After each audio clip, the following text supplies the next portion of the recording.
Ya. Tadi kan Gus Imin bilang, sudah suhu santrinya sudah mantap gitu kan? Bukan, semua teorinya sudah ada di santri gitu loh. Kalau gitu, kalau kita terapkan pada kasus tertentu.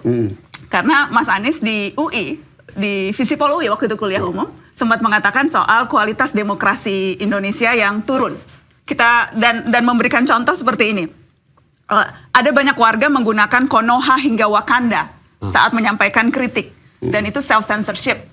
Yang bisa dibaca, warga ini sebetulnya takut bersuara. Anda sependapat dengan pasangan Anda? Warga saat ini takut bersuara, Gus?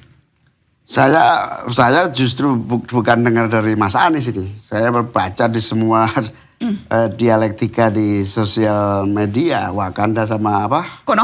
Konoha. Saya kira itu biasa-biasa aja ya, sebagai salah satu ekspresi kehati-hatian, tidak menyinggung. Kalau prinsip saya atau PKB itu kan begini, ngeritik boleh tapi jangan melawan atau menghinakan, itu aja ya. Dengan kalimat itu mungkin nggak bisa dituntut di pengadilan, kira-kira begitu ya, sah-sah aja. Jadi itu Anda tidak sependapat dengan Mas Anies bahwa itu bentuk warga yang takut menggunakan haknya bersuara sehingga harus menyensor dirinya sendiri? Sebelum takut itu ya, jadi karena ada ruang di dalam undang-undang kita yang memungkinkan pihak lain untuk kemudian menuntut. Saya sebut pengadilan tadi itu. Salah ngomong bisa kena pengadilan. Jadi kalau ruang itu ada, yang buat orang jadi hati-hati. Tapi kalau ruang itu tidak ada, apa? Dari ruangnya undang-undang ITE itu. Jadi bisa disebut masalah pencemaran nama baik dan lain-lain. Nah, di situ ruang itu yang harus tidak ada. Harusnya kita tidak memberikan ruang yang membuat orang mengungkapkan fakta.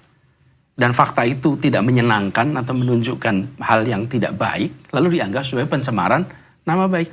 Bayangkan dapat pelayanan di bengkel yang tidak baik, lalu menyebut pelayanan itu, lalu pencemaran nama baik bengkel itu. Masalah, bukan? Dan kemudian sekarang kan memang sedang ada proses untuk merevisi Undang-Undang ITE. Itu sesuatu yang Anda akan sama sikapnya? Pasti. Saya mau cerita sedikit nih. Di Bogor ada seorang Habib, punya pesantren, punya pengikut. Ada seorang pedagang, dagangannya hancur, tidak laku, bangkrut, hanya gara-gara ada edaran dilarang belanja di luar keluarga ini.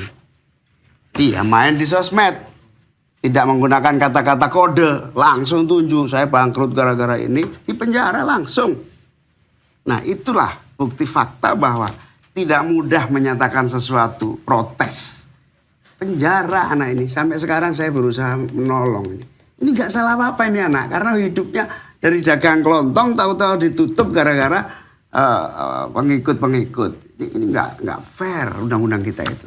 Oke, jadi minimal pada satu sikap itu bukan minimal, sama. Ini kan baru sekarang. Ya makanya minimal baru satu. Minimal baru satu. Belum pernah diskusi soal ini ya. Iya, nanti dan tentunya kan akan ada banyak isu-isu yang berusaha diselaraskan.